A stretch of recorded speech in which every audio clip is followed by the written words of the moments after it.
நீங்கள் அசையாதபடிக்கு, உங்களை யாரும் அசைக்கக்கூடாதபடிக்கு, உங்களுக்கு வரும் துன்பங்கள், போராட்டங்கள், பலவீனங்கள், சத்துருவின் சோதனைகள் மேற்கொண்டு உங்களை அசைக்கப்படாதபடிக்கு நீங்கள் இருக்கணும்.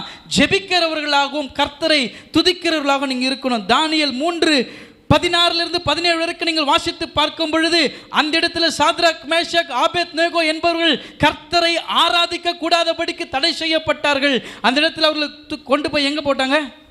அக்கினி ஜுவாலையில் போடும்போது கூட அவங்க முடி கூட கருகி போகலை. காரணம் தெரியுமா? அவங்கள ஆராதிக்கிற தேவன், அவர் சொல்கிறார், நான் ஆராதிக்கிற தேவன் என்னை தப்புவிக்க எனக்கு தெரியும், என்னை ஆராதிக்கிற ஆண்டவர் என்னை தப்புவிப்பார். எத்தனை பேருக்கு அப்படிப்பட்ட ஒரு நம்பிக்கை இருக்குது? நான் ஆராதிக்கிற ஆண்டவர் எப்படிப்பட்ட சூழ்நிலை, எப்படிப்பட்ட பிரச்சனை தப்புவிப்பார். எல்லாமே ஒரு லேசான காரியம்.